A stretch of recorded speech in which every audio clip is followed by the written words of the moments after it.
Yo, what's going on with y'all? It's your boy Money Making Marlo. Right now, I'm not on camera right now. That's because the full attention is on my special guest right here. Who I got with me here today? Oh, it's CutZoo, Sylvester CutZoo Overtree, official tour drummer for the 85 South Show, Mm. 85, one third of Bando. Okay. Y'all heard it. 85 South Show. If y'all listen to my shit, y'all know how much I fuck with the 85 South Show. So before I get into any questions about what you do, what I like to ask everybody is, how you feeling? How do I feel? How you feeling? How you feel? Hey, man, I feel good, man. No complaints, man. Playing all the time, just trying to get better at my craft and just trying to create opportunities to make some money. You know what I'm saying? Okay. How's your week been? What's been going on? Anything new? Yeah, it's been good, man. I had a gig like yesterday, a small gig out in Stone Mountain, Snellville area. Let's see, today Friday, so that was Thursday. Did a gig on Tuesday at Sandy Springs. Did a gig, we did rehearsal on Sunday. Then we had just got back from Greensboro on Saturday with 85. Okay. The thing is, when you saying stones, like when you naming all those places, you got to be more specific because niggas like me have never heard of those places. Oh, okay. You So know what I'm look, saying? Stone Mountain and Sandy Springs, they different areas in metropolitan Atlanta. They not the city of Atlanta, but they like 20 minutes outside of the city. Okay, cause like when Yeah. you talking about Atlanta, I just know like zone one, zone two, like it's just the I You know know. what's crazy? I don't even know those zone numbers, bro. Oh, for real? They do those zone numbers for like it's a police thing. So like that's the area they monitor in the city. You know what I'm saying? Zone one and zone six and all this. So I don't really know. I have to Google them to know which one is zone one, zone two, and all that shit. Which is Okay. bad because I'm actually from Atlanta. I should know, but I don't. Oh, born and raised. Born and raised, man. Born and Wow. raised. Born Okay. on the west side. Yeah. What's the music scenery like over there? It's cool. You know, I'm not really a good person to ask about that because even though I play drums, like I don't do production, and I know Atlanta's a big city when it comes to music production, like trap producers and R&B producers and shit like that. So we got a pretty heavy studio scene, gang of producers, gang of rappers. You know, we got the models, we got the strip clubs and all that Uh stuff. huh. But like, yeah, on the live side, you know, I play drums, so I just know like there's a lot of bands like hitting around in different clubs and stuff like that, doing cover tunes, doing originals, all kind of shit like that. Sheesh. So they got you everywhere. I mean, I'm just saying that's the music scene in Atlanta. You know, Oh, it's just okay. a lot going on, a lot of different things going on. Okay. So you say you do drumming, right? Yeah, I play drums. So where did the love for that come in? Say that one more time. When did you start doing all that? Was that a young age? Was that recent? How did all that happen? Yeah, so I come from a family of musicians, right? So my dad and all his brothers played keys and were singers, and then they played like other instruments too. So I just picked up the drums at a really young age, and then I started playing drum set in high school back in the '90s. Damn, 90s. Yeah, I'm old, bro. I'm old. So is drumming something, would you say it's more difficult because you're using your whole body for it? More difficult than when it comes to other instruments? I don't really know because I don't really play anything else. Like I messed around. I started out on keys and piano when I was really young, and it comes with different. Some stuff is harder, some stuff is easier because it just takes different parts of the brain. You know what I'm saying? Like with piano, it's about dexterity, melody, and like chords and stuff. But with drums, it's all physical, but you still got to make the music. But it's like six in one hand, half a dozen in the other. They just take different things to do them. You know what I'm saying? It's Shit. definitely physical though. It's Oh, definitely physical. okay. One thing I've always wondered is whenever I watch y'all go on tour with the whole crew and stuff, and these niggas start freestyling or they start singing, how do you come up with a beat like for them to, you know what I'm saying?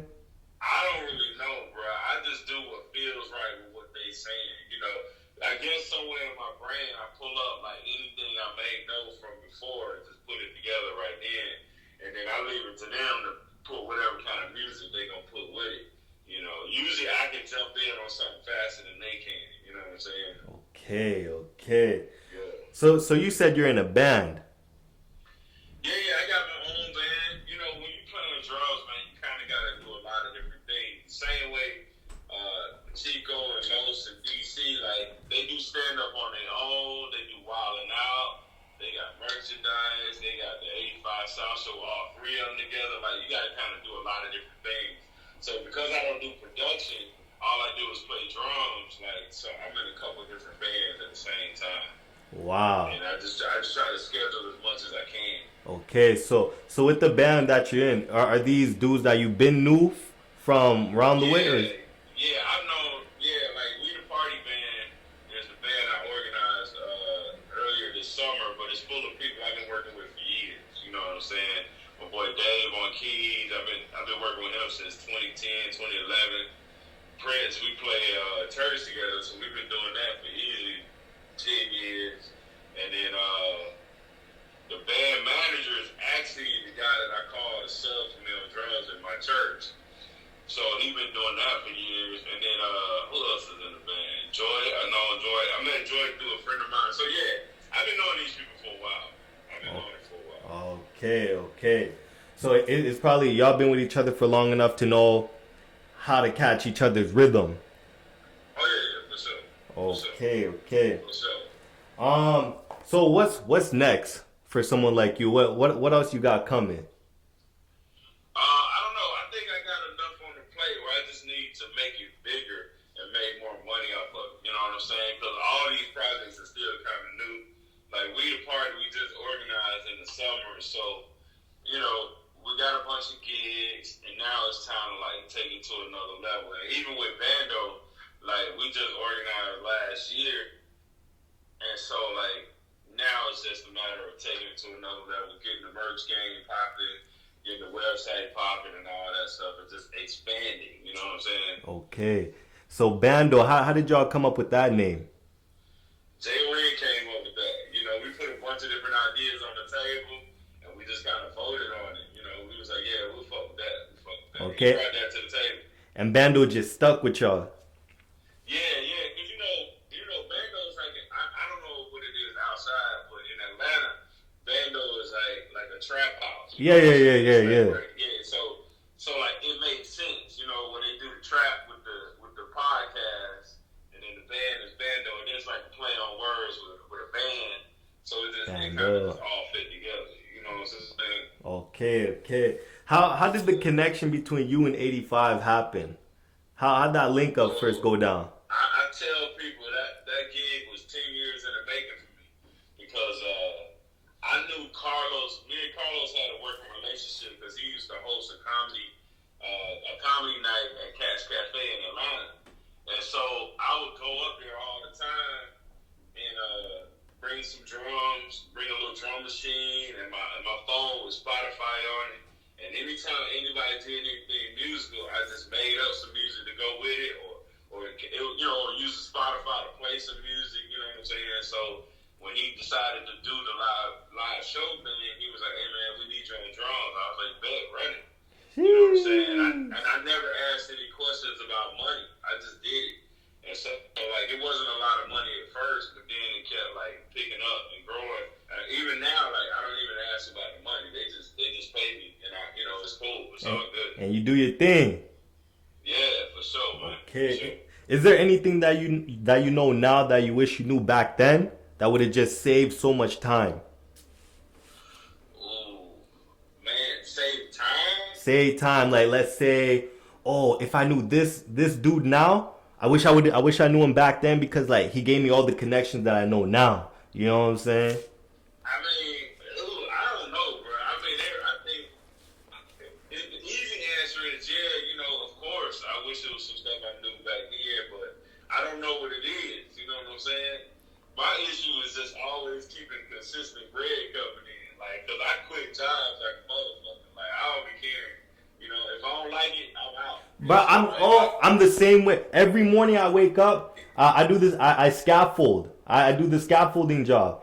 Every morning I wake up, I try to give myself a reason to quit. Like I'm trying to go crazy. I'm trying to go crazy with this podcast thing, but it's hard because like the nice thing with this, I get paid every Thursday. So like, Yeah. you know, you be a dumb nigga to just drop that and then, Yeah. but it's just like, right, every morning I wake up, I try to convince myself, well, yo, should I quit today? Should I quit today and just go crazy with the podcast? But like, right now I just gotta hold that job down. You know what I'm saying? Just until this podcast shit starts popping. Yeah. That's just the nature of the beast, man. I don't know. I guess you know, spending the money more wisely, investing in stocks and shit, that would have been cool. You know what I'm saying? And maybe hopping in on the YouTube train a long time ago instead of waiting till now. You know, that probably would have been a nice little move. What about COVID? Has COVID played an effect? Like, has it slowed down your grind? Has it maybe canceled a few shows? Woo. You know what I'm saying? Yeah. Man, fuck yeah, bro. Oh, my bad. I don't know. But, yeah, so. You could cuss. Do you think you could cuss? Yeah, man, dude, with COVID, I remember because my church, they was like, yo, we about to chill out for a couple of weeks and then see what's up, reevaluate.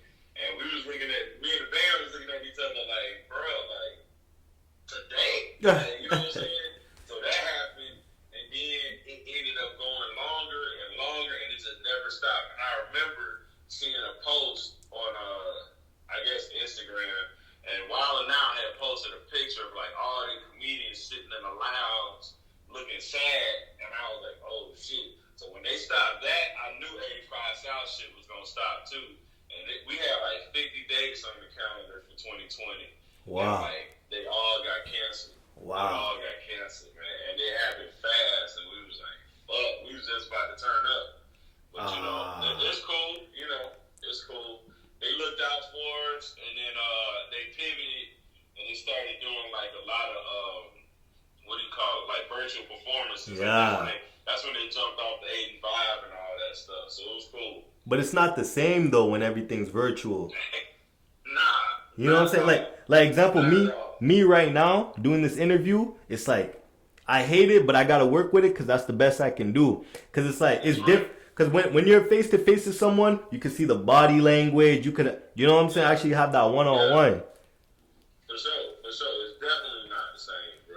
Even like the performances are weird because, and Los, I think it was Los was talking about that too. He was like, when he first started doing podcasts, you know, he come from that stand-up world. So it's like, you get that instant gratification with the people responding to you right then. But when you're doing a podcast, you know, you don't get that instant response. You just got to go for it and then see how people respond to the video. And it's the same thing on the music. When you're doing virtual performances, ain't no crowd. It ain't no crowd. So you're just playing like 5 or 6 people. You know what I'm saying? So you really got to be like in your shit, doing what you like to do, kind of doing it for yourself. You know what I'm saying? Just knowing that this is what I got to do and this is where we at right now. You think niggas would get more nervous because there's less people in the crowd? Because you could actually hear the few people in the crowd. I mean, I think people that get nervous. You know what I'm saying? Yeah. Regardless, I don't think it matters if it's a lot of people or less people. I just, you know, it just is what it is. And I get a little nervous too. You know what I'm saying? But I just focus on who I'm playing with on stage. You know what I'm saying? I don't even focus on the people out there. So right now, in what you're doing, do you feel like you're getting the love you deserve right now, or your time still hasn't fully came yet? I don't think it's fully came, but I feel like I'm getting the love I deserve. It's kind of both. You know what I'm saying? Like, I know that the people who fuck with me, so I'm super cool with that. You know what I'm saying? Okay. But I think there's way more to go, man, because I tell you what, we did that gig in Greensboro Saturday, man. It was 12,000 people, bro. 12,000 fucking people. I saw it. Like, man, what the fuck, bro? Like, I was like, this is bananas, man. This is fucking bananas. You know, I definitely think there's more to go, man. So I ain't worried about it. You know what I'm saying? I ain't worried about it. Okay. And, you know, people ain't there to see me anyway. They're there to see, you know, Carlos, DC, and G. But you're still a big part. You're still a big part. For sure. But we're there to support and make it easier for them. You know what I'm saying? So, you know, it ain't even really about us. You know what I'm saying? I'm just glad to be a part of something so big. Wow. You know what I'm saying? Thankful for that. What do your name mean? CutZoo. Oh, alright. So it's not as exciting as you would probably think. But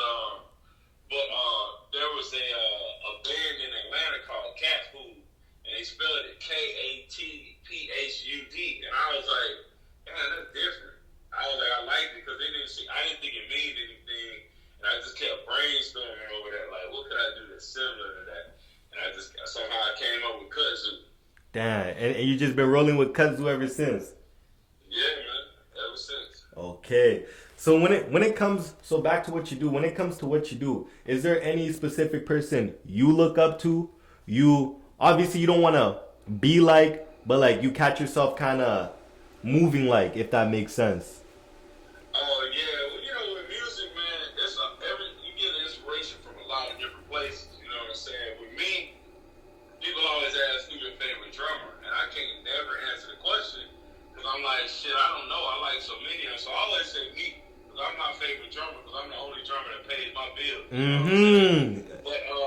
But my dad plays drums, so like he's a big influence. He like my first drum set came from him. Like it was his drum set. So that's a big inspiration. And then other than that, you just draw from different. We're back. I'm just gonna re-ask you the question just because the camera got cut off. So when it comes to what you do, is there anyone specific that you would look up to? Yeah, people ask me that all the time, like who's my favorite drummer and stuff like that, and I don't never know what to tell them. Yeah. So I usually just tell them like I'm my favorite drummer because I'm the only drummer that pays my bills. You know what I'm saying? But like my first kit came from my dad, and he was a drummer, so that's definitely at the top of my list. And like Eric Moore, Carlos McSwain, who passed a couple years ago, he played for 1,500 or nothing. And then some of the local cats here, like LeBron Rimmer, Edwin Styles, Lewis Newsom, fucking Devin Taylor's dope because he one of the newer guys that's been killing the game. He played with Justin Bieber, and just watching him play is like just super dope. You know what I'm saying? So it's so many. It's so many. Wow. Drums, man. It's so many. But I'm gonna keep it 100 with you. All the guys, cause me, I'm not really into that type of world. But like all the guys you just named, I'm not fully sure who they are. But like, have you gotten a chance to link up with any of them? Got a chance to talk to DM any of them? Well, like I met Carlos McSwain a long time ago, and I know some people he was running with that he know, and so I just ran into him a few times, and I watched him do some rehearsals and stuff like that. So that was cool, just watching him, like, cause he was a singer and a drummer, so he was like kind of like your boy Anderson .Paak, but like to be honest, he was a better singer, but obviously Anderson .Paak is dope. I'm not trying to Anderson .Paak because he's dope as fuck, but linking up with Los was cool, just to watch him do what he do. I learned a lot watching, you know what I'm saying? And LeBron, LeBron and Edwin, they around town, so I see them all the time. You know what I'm saying? Okay. Like, they play around town all the time, and so it's just cool to watch them play and do what they do. Okay. So earlier you said you even get nervous whenever you go to the big shows. Well, what I want to ask you is, how do you calm yourself down? How do you throw that nervousness away? A lot of times I may take like a shot, or I'll just like close my eyes and just focus on what I'm doing. You know what I'm saying? That's the biggest thing. And the other thing that helps with that is just preparation. If you prep, the more I prep before, the less nervous I am because I don't have to worry about whether I'm fucking up or something like that. You know what I'm saying? Okay. So that's what I do. I don't know if you could really answer this, but I'm gonna just ask you. When it comes to the females over there, is it easier for you to like get females? You just, I'm the drummer for 85 Southshow. Come fuck with me. I just want to say that 85 Southshow has a lot of fans, and they do what they do. I am happily married. Oh, okay, my fault. So it's all good. I love to watch the energy of the people in the crowd, and I love their excitement. But I go to work, I do my job, and I enjoy the show, and then you go back home. Okay, all right, my fault. No, I got you. What are you? So you said before some of your shows, you take shots. You just do certain things to get ready. Is there anything specific you do after the show, like to let yourself know mentally, like, I did a good job? Oh well, I mean,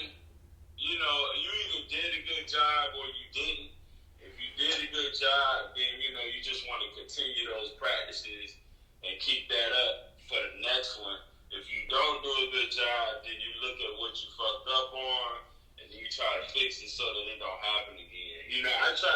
That's one thing I'm good at. Like, I don't pressure myself. You know, it is what it is. I do my best every time I go out, and whatever it is, whatever it is. You know what I'm saying? I'm always putting the lady cards on the table and let them be what it's gonna be. Wow. You know what I'm saying? Okay. And I think that comes from just comes from playing for so long. You know what I'm saying? Like, if they want me on the gig, and this applies for anybody, they want me on the gig, that's why they call me. So I just bring what I can bring to the table and do my best, you know what I'm saying? Okay, so you just go with the flow. You go with the flow. Yeah, I go with the flow, man. Like, I just do what feels natural. Wow. And I don't try to be nobody else. I don't like all these influences of drumming I got. Like, I understand that drumming is an extension of your personality and who you are. So I don't try to be nobody else on drums. I just try to be me. And I know my strengths and weaknesses as a musician. And one of my strengths is energy and my vibe. Like, people fuck with my energy and my vibe. They don't expect me to play everything perfect. They expect me to put a vibe on the table for them to work with. Ooh. Okay, so that's your strength. What's your weaknesses? My weakness is I have a terrible memory. Ah. My memory's terrible, man. So, but I know how to write stuff out if I have to. I got a real shorthand, real fast way of writing out parts if I need to. If I have to, I'll read it. You know what I'm saying? Like, if I got too many songs to learn and the rehearsal's coming up and I ain't quite got it, I'll write it down. And I'll just read it until I can lock it in for the show. Okay. They don't really, a lot of that don't really apply to 85 though, because we make everything up on the fly. So it's a perfect gig for me. I don't have to memorize nothing. Yeah, bro, that's why cause like sometimes when I be watching some of this shit, I'm one of them niggas. When I watch movies, I like to watch the niggas in the background to see how good of actors they being.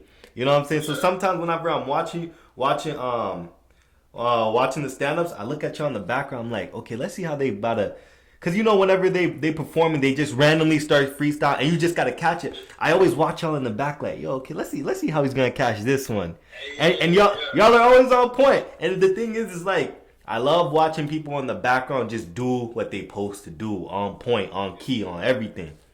You know? Yeah. It's dope too because sometimes like generally like I'm always playing. I don't never really stop. You know what I'm saying? So like it's good and it's bad. Like sometimes they fuck with me about it, but that always adds content for the show too. But sometimes like Clax will start some shit and it'll be some smooth shit. Like we all got different flavors, so it just depends on who starts it. You know what I'm saying? Sometimes Clax will start a flavor, and I'm like, all right, bet, and I can fuck with it and I go with it. You know, sometimes I start it, sometimes JON started, and it's a luck of the draw. Like whoever get to it first. Wow. Or if DC do some church shit, then we already know Clax gonna do the goddamn organs, and then we just gotta follow him. You know what I'm saying? Hey. Whoever started pretty much lead it. You know what I'm saying?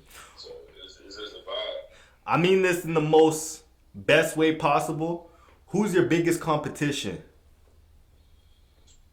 Who is mine specifically? Yours specifically. It could be on the show. It could be someone somewhere else. Like in general, who's your biggest competition? I know this sounds super fucking generic and cliche, but it's me. You know what I'm saying? Like just being a better me every time I go out. You know what I'm saying? Whether that means eating healthy while I'm out on the road, whether it means like practicing all week just to loosen up and make sure my chops at the point, or making sure my equipment good. Like it's just everything I can do to make myself better. You know what I'm saying? And to bring new stuff to the table. Like the last show we did, I changed my setup. You know what I'm saying? Just to add something new to the flavor. Yeah. You know, instead of doing everything on one kit, I set up a basic kit, and then I set up like a percussion stand next to it. And that was super dope. Like it added the flavor to it. You know what I'm saying? Okay. It was dope. So I think my biggest competition is myself. Is there anywhere you're excited to be going to right now, or is everywhere you go like, you know, just let me just get the job done and get back home and just do me? Or are you excited to go anywhere? Nah, it's always exciting, man, to go to new places, man. It's always exciting because, you know, you get a chance to see new cities. I like traveling. So I love being on tour. Like I love that shit, man. I love the hotels. I love the road trips. I Mm-hmm. love seeing the new cities, meeting the new people. You know what I'm saying? Like that shit dope, man. That shit dope. I can't wait to. You know, with '85, they took me to Houston for the first time. They Mm. took me to LA for the first time. They took me to Oakland for the first time. And I think we went to San Antonio. I ain't never been to San Antonio before. And some of these smaller cities I have been through, but haven't been to. Okay.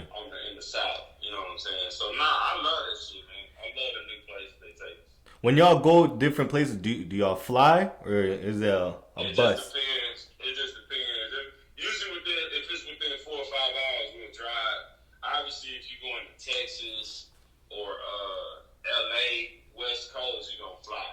Even though we did drive, I drove to Houston. I drove with my family to Houston. Wow.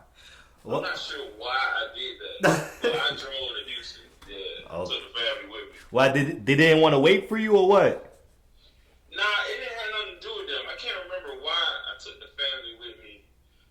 You know, that year was good, man, because right after that, we ended up doing the tour. Because at first they had started the tour without me. And it was just J.O.N. And they was like, man, you know, we need you out here on the road with us. And I knew it was real because, like, Chad said something to me, but then Chico said something to me. And at the time, Chico wasn't really talking to me that much. You know what I'm saying? Like, he'll say what's up. He was friendly. It wasn't no issues or nothing. But he made a point to come up to me and say, hey, man, we need you out there, bro. Whatever we got to do to make that happen.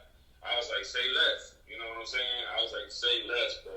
And then, matter of fact, that weekend it was going to, they had a North Carolina gig, I think. No, they had a Detroit gig. And the North Carolina was next week or something like that. But the flights and the rental shit wasn't working. Like they couldn't make it happen. So I got through the fam in the car and I drove my stepdad's car to Detroit. But I had family up there in Detroit. So I was like, fuck it, man. I hit him out. I was like, yo, man, I'm gonna drive with that. He was like, bro, you crazy. But the show, and you can watch the show on YouTube, but that Detroit show was crazy, bro. And because of that show, they ended up putting me on 2 more shows, and we just drove from there. So my family ended up going on tour with me in 2019, like to a bunch of shows. Like my wife and 2 kids, like they hopped in the car with me. I took the drums, and we just hit the road. Wow. Shit was dope. I know that's a good ass feeling because you don't have to call them from home, telling them you're good. Having them with you is just that much more comforting. Yeah, man. And my kids had fun because they love going to hotels and hitting the pool. So they was hitting the pools all over the South. You know what I'm saying? It was Okay. Is there any city that you've gone to that like you thought to yourself, yo, maybe I could live here for a little bit? I like Oakland. Oakland. Was dope. But the West Coast was a little different for me. Like that was my first time over there. It was an adjustment. But I don't know. I like Atlanta, man. I really like Atlanta. But like Tallahassee, because I went to school down there and we just did the Tallahassee show. Yeah. I had those thoughts again. I was like, man, I really could live down here in Tallahassee, bro. Okay. Now a few more things I gotta ask you is when are y'all coming? When are y'all coming to Canada? When are y'all coming to Canada? You know, I think some people been asking about that, but you know, I ain't involved in none of the planning, bro. Oh, okay. They just tell me where we going, and I be like, all right, bet. And I try to, you know, work with J.O.N. with the music. Like, he come up with a lot of the music, and we flow with it. But, you know, we'll have, like, a couple meetings talking about, you know, what kind of vibes we want to bring to the table for where we going. Other than that, I just wait for the phone call or look in the app. The app tell us where we going. Okay, cause yo, I don't think y'all noticed, but y'all got a lot of niggas fucking with y'all up here in Canada. Yeah, I think they noticed that, bro. I think they gonna try to make that happen because that conversation's come up a couple times. Okay, so in the meanwhile, y'all are just doing your thing, hoping for the best and stuff. But I have just the last few more questions. You know what I'm saying? My one thing I want to ask you is, what's your thoughts on mental health? This is kind of just a flip on. Yeah. It's gonna work onto the question I'm going into, but right now, what's your thoughts on mental health? I mean, I think everybody needs some peace, bro. Like, no matter what's going on, you gotta find craziness out here, man. Wow. There's a lot of craziness out here, and you got to figure out like who you are. And I definitely think that like I know people that go to therapy and stuff like that, and it works for them. You know what I'm saying? And I think you gotta do whatever you gotta do to keep your sanity, man. See, you know, because it's a lot going on. You know, especially with COVID. Like COVID's affecting people in ways they're not even realizing it's affecting them. Because we was on lockdown for so long. Yeah. And it's just, I think everybody should be conscious of their mental health, man, and get help if you need it. So when it comes, so let's say for you as an example, whenever you're feeling some type of way, a lot of weight on your shoulders, would you say drumming would be the best way for you to clear your mind? For sure. For sure. Like, even if I wasn't making no money, bro, I'd still be playing drums, man. Like, you throw me in the room with just some drums and I'm good. You going crazy. I'm good, man. Like, it's like meditation for me. You know what I'm saying? I'll practice, I'll work on shit, and my mind will just kind of go. And I can kind of work everything out mentally while I'm playing drums. It definitely makes a difference, man. Like I live in an apartment, so I got like I got 2 kids, but I keep them there. But I got like a little electronic kit that just in case if I need to just kind of get my hands going, work out some shit, or I need to learn the song, and I can get to those real quick. So I always have drums close by, man. Definitely a strong outlet for me, man. And I like doing nothing too. Like that's the other thing. If I can find time to just do nothing, like I love that shit. Just chilling out, watching TV, and just chilling out. I love that shit. Bruh. It's so necessary, bro. See, well, that's all I got to ask you. You know what I'm saying? But next time, you know, I would love for us to do this like face to face type shit. Yeah. You know what I'm saying? We'll figure that out, man. No, of course. But yo, last thing I want to ask you is, yo, who got the accent? You or me? Do it sound like I have an accent, or do you have an accent? What does it sound like? It definitely sounds like you got an accent. What if you can compare it to, cause like I love asking niggas that are like born and raised in the state this. If you can compare like who do I sound like? Ooh, like an artist. You wanna know what a lot of niggas say? Drake. That Toronto accent. Oh, see, I don't hear it. You know what I'm saying? But you think I'm the one that got it? Yeah, I don't know, man. When I hear you speak, I don't think Drake though. Oh, for real? Cause bro, when I hear you speak, I'm like, yo, this nigga sound like T.I. or some shit, bro. Like I hear the Atlanta, bro. I hear it. That's funny, man. That's funny. Nah, you gotta hear my boy Dave. He sound like that shit. He sound like that for real. He from Cleveland Avenue, so that explains why he sound like that. Okay. Yo, before I end things, let people know where they can find you, bro. Social media, man, CutZooWorld. CutZooWorld. Nice and simple. Twitter, Facebook, IG, YouTube, all that shit. Oh, everything. Okay. It's your boy Money Making Marlo. You gotta say it then. What? Say that again? It's your boy Money Making Marlo. And I'm CutZooWorld. And I'm out.